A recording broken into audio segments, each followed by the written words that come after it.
Welcome to the AG econ Gyan कृषि अर्थशास्त्र ज्ञान में आपका स्वागत है। Today I am going to take lecture on business environment. So let's start. What is business environment? Business environment can be defined as the sum total of all individuals, institutes, and the other forces that are outside the control of business enterprises. But the business still depends upon them as they affects the overall performance and sustainability of business.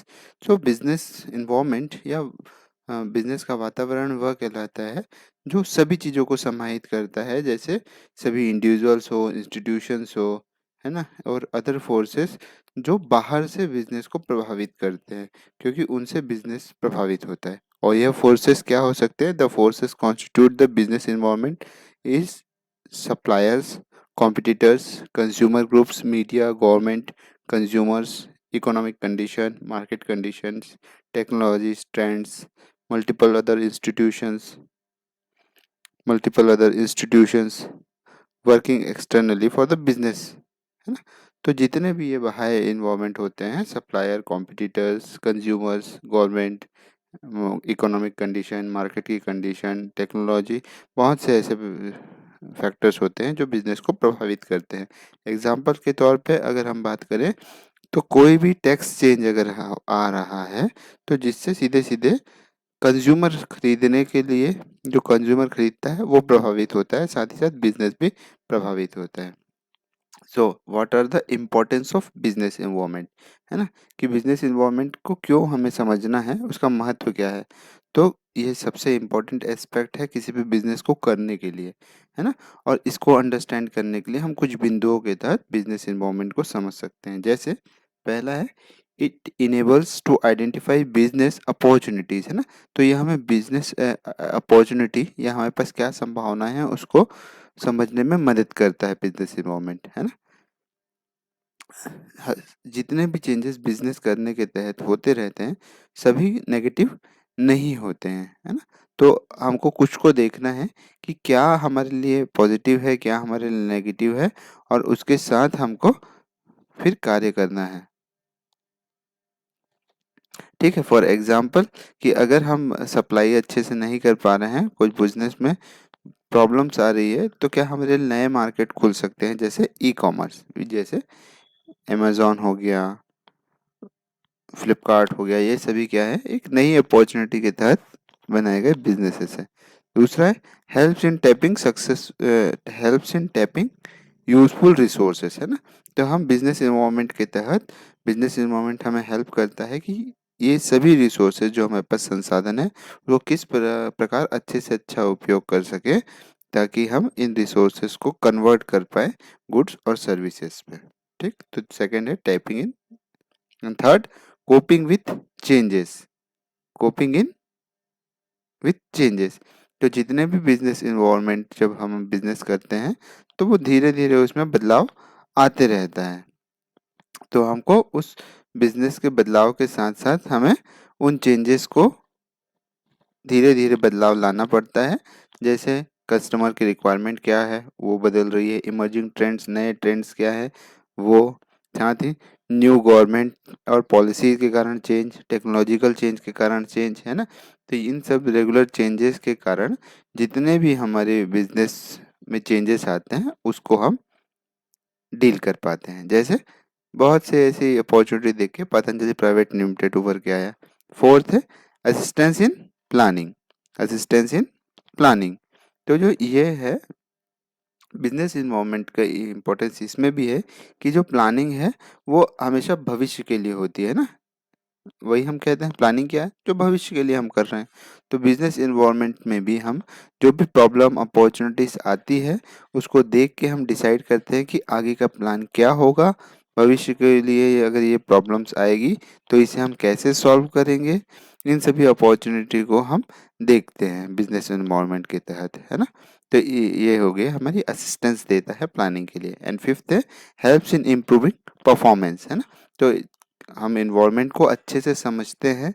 Business environment की जब हम बात करते हैं तो उसको scan करते हैं कि क्या कमियां हैं, क्या पॉजिटिव्स है, और हेल्प करता है अल्टीमेटली कि हम उसको अडॉप्ट करें, इम्प्रूव करें और इन सभी एक्सटर्नल फोर्सेस जो बिजनेस को प्रभावित करते हैं उनको दूर करते हुए अपने परफॉर्मेंस को बिजनेस को इम्प्रूव करें।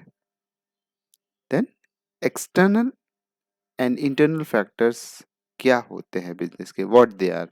सो बिजनेस इन्वायरमेंट की जब हम बात करते हैं तो दो फैक्टर्स होते हैं हमारे। वन है एक्सटर्नल, फर्स्ट है इंटरनल एंड सेकंड है एक्सटर्नल। तो let's see what is internal environment, है ना। आंतरिक फैक्टर्स क्या है तो ये क्या रिफर करते हैं, it refers to anything within a company and under the control of company. तो जो भी कंपनी में है या कंपनी के कंट्रोल में है वो सभी हमारे इंटरनल फैक्टर्स है ना। तो ये टेंजिबल भी हो सकते हैं और इनटेंजिबल भी हो सकते हैं। और इसको अगर हम और अच्छे से समझना चाहें तो दो हो सकते हैं, एक हो सकती है हमारी स्ट्रेंथ या हो सकती है हमारी वीकनेस। स्ट्रेंथ क्या है, जितने भी पॉजिटिव एलिमेंट्स हैं वो हमारे स्ट्रेंथ कहलाते हैं। वेयरएज जो फैक्टर्स हमारे डेवलपमेंट, कंपनी की डेवलपमेंट को रोकते हैं या प्रिवेंट करते हैं उसे हम वीकनेसेस के तहत देते हैं, है ना। तो ये दो फैक्टर्स होते हैं इंटरनल के तहत, स्ट्रेंथ एंड वीकनेसेस। नेक्स्ट है हमारे, अगर इसे समझें तो बहुत से ऐसे इंटरनल फैक्टर्स हमने यहाँ देखे जैसे planning and policies, value propositions, human resources, finance and marketing, है ना, कॉरपोरेट इमेज, लेबर मैनेजमेंट। तो ऐसे कई सारे हैं, financial forecast, founder relationship and the decision making power. So ये some are the internal environment और फैक्टर्स जो हमें प्रभावित कर सकते हैं बिजनेस को। Then external environment. So external environment क्या है, the external elements are the affecting factors outside or under not the control of company. तो वे सभी कारक जो कंपनी के खुद के नहीं होते हैं या कंपनी के कंट्रोल में नहीं होते हैं वो सभी कहलाते हैं एक्सटर्नल इन्वायरमेंट, है ना। तो इनके भी कुछ बहुत से क्राइटेरिया है कि किसको हम एक्सटर्नल इन्वायरमेंट बोलेंगे, किसको हम एक्सटर्नल इन्वायरमेंट बोलेंगे, है ना। तो ये बहुत सारे हो सकते हैं, तो इसे दो टाइप्स में हम बांट सकते हैं। एक होते हैं हमारे माइक्रो फैक्टर्स और दूसरे होते हैं हमारे मैक्रो फैक्टर्स। माइक्रो फैक्टर्स कौन कौन से हो सकते हैं हमारे माइक्रो फैक्टर्स, तो माइक्रो फैक्टर्स हो सकते हैं हमारे consumers, input suppliers, competitors, public, marketing and media, talent. Micro environment है हमारे economic condition, political condition, technological condition, social condition and natural condition. ये सभी हमारे एक्सटर्नल इन्वायरमेंट फैक्टर्स हैं। The next, business environment analysis tools. जब हम internal external factors को समझते हैं तो अल्टीमेटली हमको बिजनेस को अंडरस्टैंड करने के लिए, बिजनेस एनवायरनमेंट को अंडरस्टैंड करने के लिए कुछ टूल्स की और टेक्निक्स की सहायता कर, कर मिलती है जिसे हम बिजनेस एनालिसिस मॉडल्स कह लेते हैं। तो ये यूज़फुल टूल्स और टेक्निक्स होती है जो हमें हेल्प करती है टू अंडरस्टैंड और ऑर्गेनाइजेशनल इन्वायरमेंट, है ना, कि हमारे ऑर्गेनाइजेशन के इन्वायरमेंट कैसा है, क्या है, उसको समझने में हमें मदद करता है। ठीक, तो ये जो है, यह ऐसे बहुत से टूल्स और टेक्निक्स है जो हमें समझने में मदद करते हैं, बट जो अधिकतर हमें हेल्प करते हैं या मोस्ट पॉपुलर्स है वो कुछ इस प्रकार है। तो फर्स्ट है शॉर्ट एनालिसिस, है ना। ये बहुत पॉपुलर स्ट्रेटेजिकल एनालिसिस मॉडल है जो हमें बिजनेस मूवमेंट समझने में मदद करता है। दूसरी है पेस्ट या पेस्टले एनालिसिस, है ना। ये हमें अधिकतर जो अंडरस्टैंड कराता है, पेस्टले एनालिसिस के तहत हमें अधिकतर हेल्प मिलती है to understand various external environmental influence, है ना। तो बाह्य कारकों को समझने में हमें ज़्यादा मदद मिलती है पेस्टले एनालिसिस से। देन है scenario planning, it helps to build various possible views of the possible future for the business, है ना। सिनेरियो एनालिसिस से हमें फ्यूचर के बारे में ज़्यादा जानकारी मिलती है। क्रिटिकल सक्सेसफुल फैक्टर एनालिसिस, है ना।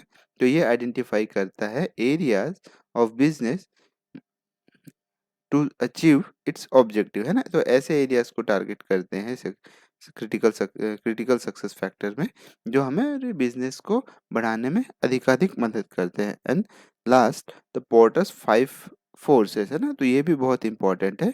और ये 5 फोर्सेस होते हैं जो स्ट्रेंथ होती है हमारी उन इम्पोर्टेंट 5 पॉइंट्स पे पोर्टर्स 5 फोर्स फोकस करता है। जैसे पोटेंशियल एंट्रेंट्स क्या है, एक्सिस्टिंग कॉम्पिटिटर्स कौन-कौन से हैं, बायर्स क्या है हमारे पास, सप्लायर्स कौन है और हमारे अल्टरनेटिव प्रोडक्ट्स और सर्विसेज क्या हो सकती है। तो अल्टीमेटली जब हम इन सभी टूल्स का इस्तेमाल करते हैं हमारे बिजनेस को अंडरस्टैंड करने में या बिजनेस इन्वायरमेंट को अंडरस्टैंड करने में, तो हम अच्छी स्ट्रेटजीज बना सकते हैं और हमारे भविष्य में आने वाली दिक्कतों को और अच्छे से टैकल कर सकते हैं हमारे बिजनेस में। सो in this lecture we covered what is business environment, internal and external factors, importance and what are the environment analysis tools। आगे के लेक्चर्स में हम इन सभी इम्पोर्टेंट टूल्स को बारे में भी समझने की कोशिश करेंगे, खास करके शॉर्ट एंड पेस्टल एनालिसिस। तो